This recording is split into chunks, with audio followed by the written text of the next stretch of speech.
One of the best baseball players of all time and easily one of the most impactful, Roberto Clemente inspired generations of people for his play on the field and, more importantly, for what he did off the field. His humanitarian efforts in part led to the tragic end to his life at a young age. So let's look at the impact Clemente had that has lasted for generations. Totally sports-esque.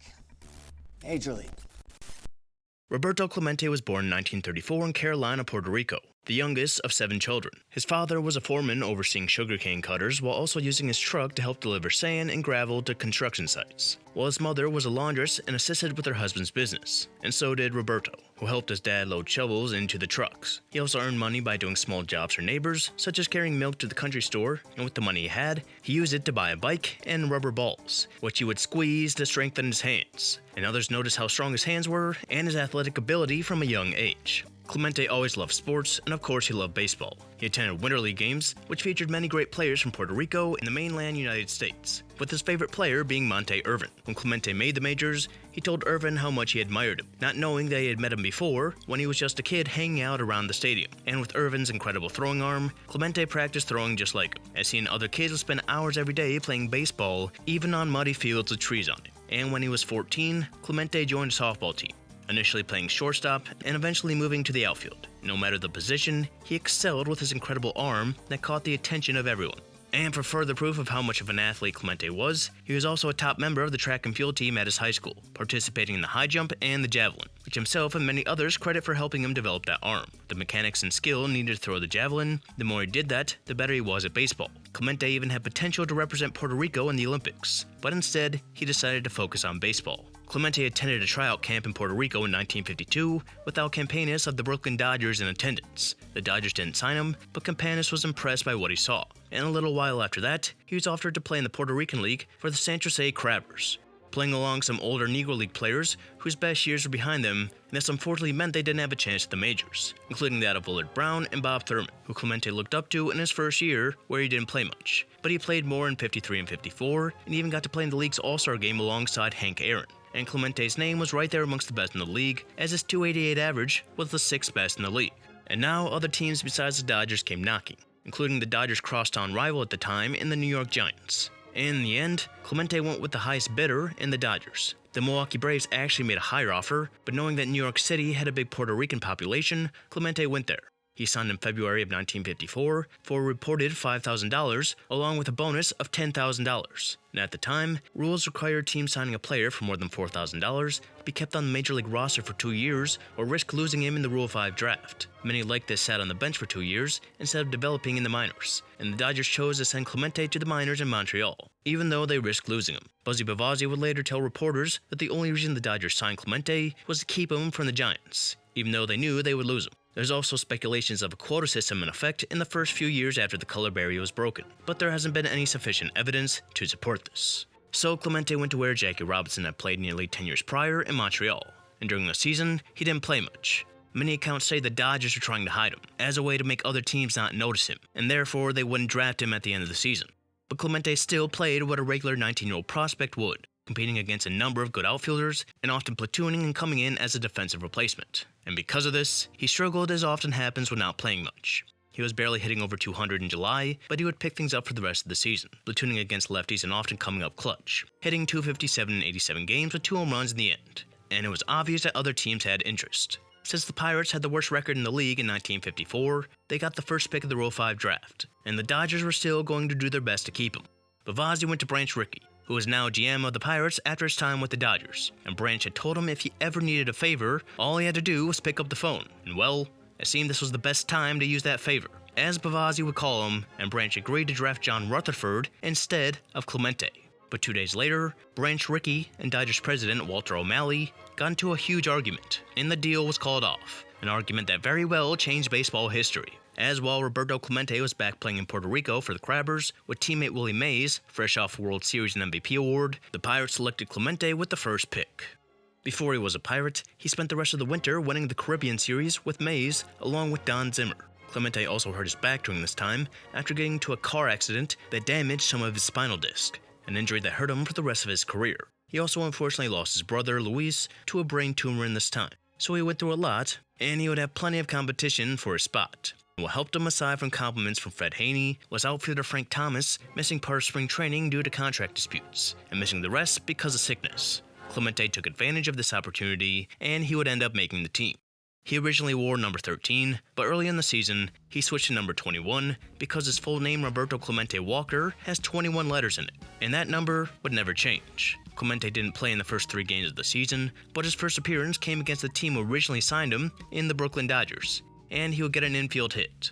His first home run came 2 days later, also against the Dodgers, and it was an inside-the-park home run. And though the Pirates lost their first 8 games, Clemente led the team in average over the first 3 weeks. He was also quickly noted for his outfield play.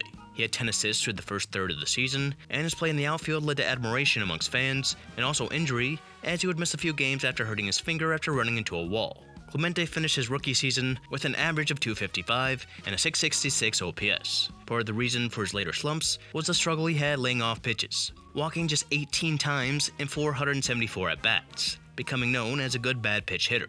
His rookie season wasn't too astounding, but he became a fan favorite in Pittsburgh, and they were looking forward to watching him over the years despite another last-place finish. And after playing in Puerto Rico again over the winter, he would show major improvement in his second year. Bobby Bragan became manager, and his strict style had a positive impact on the team. They were fighting for first through much of the season, and they were in first place in June, as Clemente was hitting .348, actually the 4th best in the league. But after an 8-game losing streak, they fell out of contention, but they still didn't finish in last for the first time since 1951, as Clemente's .311 average was the 3rd best in the National League, as he raised his OPS by nearly 100 points while hitting 7 home runs, with 2 being game winners. He also further showed that he loves to swing the bat by walking just 13 times in 572 plate appearances. And that season carried over, as he would go on to hit .396 in the Puerto Rican League that winter. But that didn't carry over into the '58 season, as those back problems came back to hurt him, as he played in just 111 games in 1957, often playing through the pain, as his average dropped to .253. And after missing part of the 1957 Winter League season because of his back, he didn't play in '58 or '59, not because of injuries, but because he fulfilled a 6-month commitment to the U.S. Marine Reserves. And with the 10 pounds of muscle he gained from the training, he said his back problems disappeared, and he would improve in '58, hitting .289 with a .736 OPS while recording 22 outfield assists, bringing the Pittsburgh crowd to their feet every time there was potential for Clemente to throw someone out. And while his back problems went away, right elbow problems would appear at the start of 1959 that would worsen throughout the season, as he would end up playing in 105 games, the least in his entire career, as he hit .296. So in his first 4 seasons, Clemente dealt with injuries while adjusting to Major League pitching. He was still electrifying to watch in the outfield, but he still hadn't reached his potential. But things changed as the 1960s came along. The best thing he had going for him going into 1960 was that he was healthy, and it showed, as through April, he was hitting .386, and after May 1st, the Pirates had won their 9th straight game, and were in first place. While the Pirates slowed down, he did not. He was named Player of the Month after driving in 25, while hitting .336 with a .905 OPS, and that month alone gave him his first All-Star selection, as he was hitting .324 at the break. And now the Pirates are battling for the pennant, with their first competition being the Giants, who are now in San Francisco. And over 4 games in August, the Pirates will get a huge sweep. And Clemente only played in the first game, as in that game, he robbed Willie Mays of an extra base hit, as he crashed into the wall, hurting his knee, and he would need 5 stitches on his chin as a result of the play. He came back 5 games later against their next competition for first in the Cardinals. The Pirates would win that game, and the doubleheader the next day, as they would go on to win their 7th NL pennant, and their first since 1927. Not being out of first place from May 29th and on. Clemente would finish with career highs to that point in everything, hitting .314 with an .815 OPS, while his on-base percentage rose as he walked 39 times, 3 times as many as he had in 1956. And after finishing 8th in MVP voting, him and the Pirates are going up against the AL MVP and Roger Maris and the Yankees. The dominant team of the 50s, the Yankees won 8 pennants and 6 World Series during the decade, and it didn't look like they were slowing down going into the 60s. With Mickey Mantle and Maris finishing top 2 in MVP voting, they were nationally massive favorites over the Pirates, who weren't expected to be there. But they were, and they won Game 1 6-4, as Clemente picked up a hit and an RBI. And for the Pirates in the series, it was a case of when it rains, it pours, as when they lost by a lot, losing Game 2 and 3 by a combined score of 26-3. But they weren't phased, as they won Game 4 by 1 and Game 5 by 3, both on the road before again being blown out in a loss in Game 6, to set up a Game 7. That Game 7 was one of the greatest ever. The Yankees came back from a 4-0 deficit to go up 7-4 going to the bottom of the 8th, when the Pirates rallied with 3 singles to start the inning, which drove in a run, and after 2 straight outs, Roberto Clemente came up with runners on second and third, and on the 5th pitch, he would single to drive in a run, adding 11% to the Pirates' championship win probability. And that would be huge, as that extended the inning and allowed Hal Smith to hit a 3-run home run to put them up 9-7. The 64% championship win probability added is highest ever on a single play. But it didn't end things, as the Yankees tied things on top of the 9th before Bill Mazeroski would famously hit the second pitch of the 9th inning over the wall to win the World Series for the Pirates. So after not receiving any accolades through his first 4 seasons, 1960 brought an All-Star appearance, a top 10 finish in MVP voting, and now a World Series title in a 7-game series where he would record a hit in each game. And after the season that shot him into stardom, he still returned to play in Puerto Rico for the last half of the winter season. And it was actions like this that made him much more than just a baseball player in Puerto Rico. After his 1961 season where he won his first Gold Glove and the batting title after hitting .351 with a .949 OPS, good enough for a 4th place finish in MVP voting, he returned to Puerto Rico with fellow countryman Orlando Cepeda, who just finished second in MVP voting after hitting 46 home runs. When they made it there, they were greeted by 18,000 people, and Clemente would become a hero and a spokesperson for Latin players during his career. He approached off-field issues like he did on the field, with great passion, calling out prejudice and attitudes towards Latin players, such as the accusations Latin players faced that they were lazy, or that they faked injuries if they missed a single game. And Clemente knew a lot about that, as he was often referred to as a hypochondriac, and he was naturally mad when managers and coaches didn't believe him when he said he was hurt, something that brought clashes with Danny Murtaugh, who often accused him of faking injuries, and even fining him for not playing. And beyond that, Clemente felt Latin players didn't get the recognition that they deserve, voicing his frustrations after he finished 8th in MVP voting in 1960 after winning the World Series. And through the years, in an effort to make his name sound more American, reporters often called him Bob, even appearing on his baseball cards. He did not like this, and would often correct reporters who called him such, saying it was disrespectful to his heritage. He took these issues personally, and some feel that he may have over-exaggerated some issues. Film Music would say he acted as if the world had just declared all-out war on Roberto Clemente, when in fact it lavished him with an affection few men ever know. His anger, though some thought was sometimes an overreaction, was understandable, and through the decade, his talent, charisma, and off-field actions will make it nearly impossible not to respect him. From 1962 to 65, he was an All-Star and a Gold Glove winner every year, while receiving MVP votes in each season, hitting .326 over those 3 years, with a .339 average in 64 and .329 average in 65 being good enough to win back-to-back batting titles, notable in a time of low offense. And after taking a year off from the Puerto Rican League in 63, he came back the next year playing for San Juan, and after winning the playoffs, they represented Puerto Rico in the International Series in Nicaragua, where he quickly became a fan favorite, just like everywhere else that he played. And in the winter of 65, as he got married, he became a player-manager for San Juan, spending less time playing, with his first game as player-manager seeing him hit 2 doubles off Denny McLain. It was also during this time where he suffered a freak injury. While mowing his lawn, a rock flew out of the mower and hit him in the thigh, and though he missed a few games, he made sure to play in the League All-Star game, where he aggravated the injury. Clemente would need surgery to repair a partially severed ligament, and this was the biggest reason he got off to a slow start in 1965, along with the Pirates.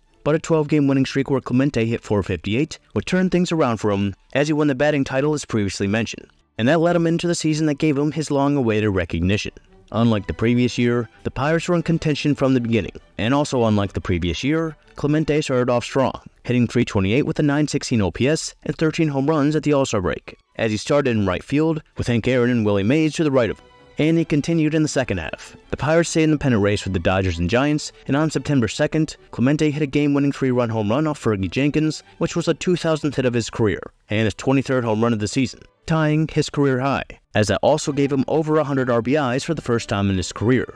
The Pirates would end up finishing third, but he topped a Dodger and a Giant to win MVP, beating Sandy Koufax despite receiving less first-place votes. This was really one of the best MVP races of all time. Nearly the entire top 10 was deserving, with Dick Allen, Juan Marichal, Willie Mays, and especially Sandy Koufax putting up career years. And while this could easily go either way, it was Clemente's power surge that put him ahead, with his career-high 29 home runs and 119 RBIs to go with his .536 slugging percentage, while also finishing first in outfield assist for the 4th time in his career. An all-around season that gave him his long-awaited MVP.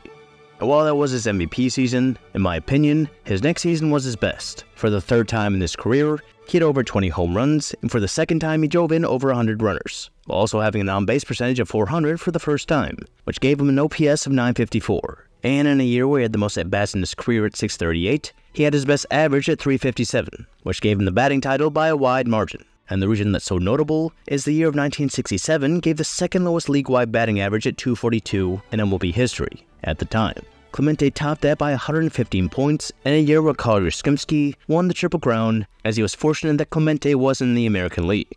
And with this, it wasn't enough to win back-to-back MVPs, as that went to fellow Puerto Rican Orlando Cepeda, something he wasn't too upset about after previous comments about recognition, though Clemente was better head-to-head. Perhaps it was the Cardinals winning the World Series that gave Cepeda the award. Either way, during the offseason, an anonymous vote by MLB GMs declared Clemente to be the best player in the game.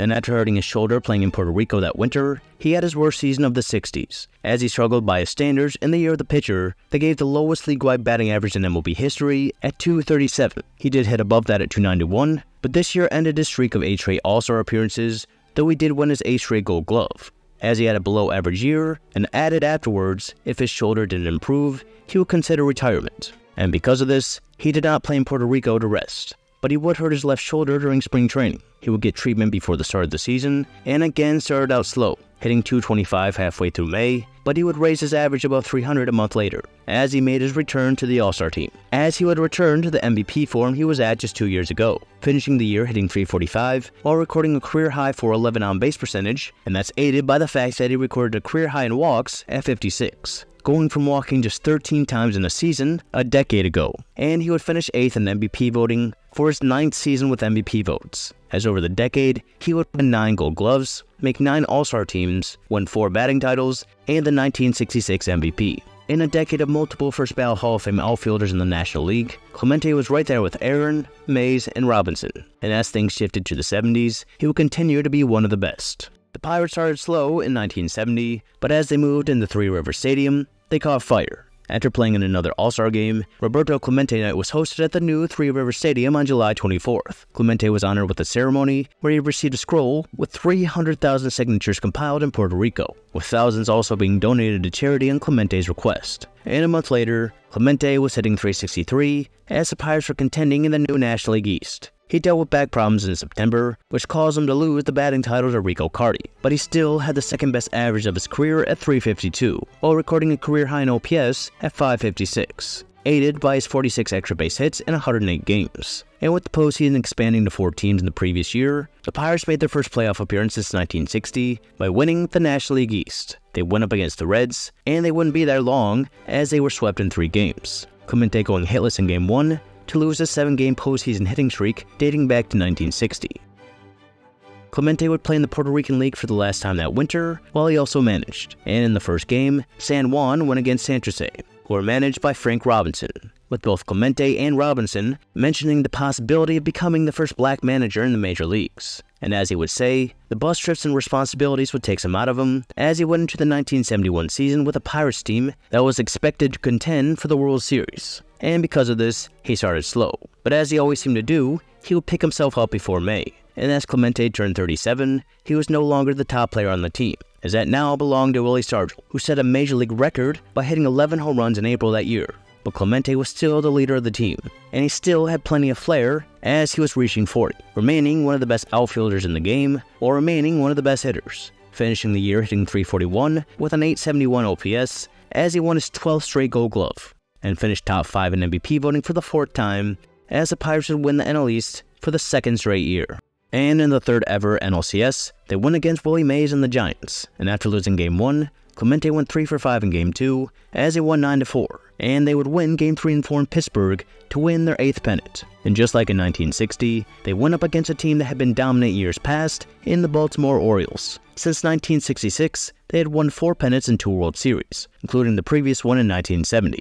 So again, the Pirates were underdogs, and it looked that way after they lost the first 2 games in Baltimore by a combined score of 16-6, with Clemente recording 4 hits. And a shift in the series came in Game 3, with the Pirates up 2-1 in the 7th. Clemente led off and hit one to the pitcher, and as he hustled to first, Mike Cuellar rushed the throw and threw it away. Bob Robertson would then hit a 3-run home run that inning as he won 5-1. They would then win the next 2 games, with Clemente recording 3 hits in Game 4 and 1 in 5, And as things went back to Baltimore, Clemente came out in the first and hit a triple. He wouldn't score, but would in the third when he hit a home run to make things 2-0. However, the Orioles would end up winning the game in 10 innings to set up a Game 7. As in the 2 World Series Clemente played in, he played the maximum number of games. And in the first 13 games, he recorded a hit. And it would go up to 14 when in the fourth, he had a go-ahead home run to make things 1-0. The Pirates scored another run in the 8th as Steve Blass pitched a gem, giving up just one, as Clemente's home run would be the difference as the Pirates won 2-1 for their 4th World Series. In the series, Clemente had 12 hits, 2 of those doubles, 1 triple, and 2 home runs, both in big situations. With a .414 average and a 1.210 OPS, he was voted MVP of the World Series, another accolade in his elusive career. As despite only appearing in 2 World Series, Clemente was one of the best World Series performers of all time. In 14 World Series games, he recorded a hit in each one with 21 total hits, 2 home runs, and a .362 average, with his World Series MVP certifying his place as one of the best postseason/clutch players of all time. And with all the accolades, he had his eyes set on a milestone, 3,000 hits, standing 118 away going into 1972. And like past seasons, the Pirates struggled to start, but again, they came back in June to retake first place. And as Clemente made the All-Star team again, he stood 78 hits away from 3,000. But the chances to get there seemed uncertain, as he would miss 2 weeks due to a virus. He came back on July 23rd, but he would miss another 4 weeks with strained tendons in both heels, playing just 1 game between July 9th to August 22nd. The Pirates were still playing well, and at the end of August, he was 30 hits away and will play great in September. On September 28th in Philadelphia, he recorded his 2,999th hit off Steve Carlton, and was taken out of the game after so he could get 3,000 at home. And in the next home game, he went up against Tom Seaver and the Mets. And in the first, he made it to first on a chopper that would be ruled an error. And when he didn't get another hit, he complained about the decision. In an outburst, he accused scorekeepers of preventing him from winning another batting title in the past. But the next day, in his second at-bat, he would hit a long fly to left center that bounced off the wall for his 3,000th hit. And if there was any doubt that he wasn't a first-ballot Hall of Famer, they were now gone. He received a standing ovation from fans as he was taken out of the game and replaced by the only other remaining member of the 1960 team in Bill Mazeroski. He only played one of the last 3 games to rest for the playoffs as the Pirates won the National League for the 3rd straight year. He didn't get a hit in that game, and he finished the year with exactly 3,000 hits, as he would win his 12th straight Gold Glove. And the Pirates went up against the Reds for the 2nd time in 3 years in the NLCS. And Clemente couldn't record any hits as the Pirates split the first 2 in Pittsburgh. He would pick up 3 over the next 2 as they again split to set up a decisive Game 5. In that game, the Pirates held a 1-run lead going into the 9th, but Johnny Bench would hit a game-tying home run, and the Reds would go on to win on a wild pitch, as they won the NLCS over the Pirates for the 2nd time in 3 years. As usual, Clemente went back to Puerto Rico after the season, this time just managing an amateur team that made it to the Amateur Baseball World Series held in Nicaragua, where they finished 3rd. When he came back home, Clemente heard the news of a massive earthquake in Managua, Nicaragua, on December 23rd, and in getting to know the people there, he of course wanted to help them as he had done so often throughout his life. He organized a committee to raise money and get other items like medicine and food to be sent, but the first 3 flights full of care packages were diverted by corrupt officials in Nicaragua. Upon hearing this, Clemente decided to board the 4th flight, hoping his presence would ensure that aid would make it. The flight was on New Year's Eve in 1972, and Expos pitcher Tom Walker, who was playing in Puerto Rico, helped him load the plane and was going to fly with him. But Clemente told him to go enjoy New Year's Eve, and that cargo plane had a history of mechanical problems. They were also missing a flight engineer and a co-pilot, while also being overloaded by 4,200 pounds. And immediately after takeoff, there were problems. The pilot tried to return to the San Juan airport, however, they tragically crashed into the Atlantic Ocean. Though not known immediately, it would soon become clear that all 5 on board, including Clemente, had passed. Upon the news, people across the globe were devastated. And of course, no more so than in his home country. Immediately after the crash, many people flocked to the beach close to the airport, many simply denying that this could have happened. And as his childhood friend would note, the country was completely paralyzed by the news. The holiday season ended. People took down their Christmas trees and went into a national mourning. Radio stations across Puerto Rico stopped regular programming and played somber music in his honor, as presidents, mayors, everyone in the baseball world, and fans across the world released statements. Every one of his teammates attended his funeral, except one, and Manny Sanguillen. who chose not to attend so he could dive into the waters where Clemente's plane had crashed, and tragically, only the body of the pilot would be found. After his tragic death, Clemente was held in regard that wasn't completely appreciated during his time. Clemente's biographer, David Moranis, would write, "After Clemente died, he was martyred in Pittsburgh, and everyone said they loved him. But that was not the case when he was alive. He had to overcome a lot in terms of race and language in Pittsburgh, and did not really win the city over completely until he died. And afterwards, people across all walks of life would realize the impact he had past the field." Due to the unfortunate circumstances, the Baseball Hall of Fame waived the 5-year wait players normally had to undergo, and in the summer of 1973, he would become the first player from Latin America to be inducted into the Baseball Hall of Fame.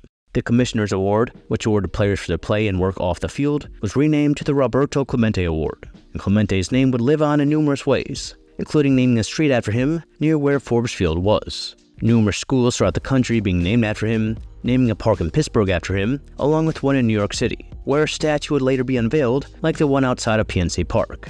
And across the way from PNC Park sits the bridge that would be renamed Roberto Clemente Bridge, a compromise after many wanted to name PNC Park in his honor, which had been petitioned since his death. And through his family, a foundation that supports sports, clinics, and numerous efforts lives on in his honor.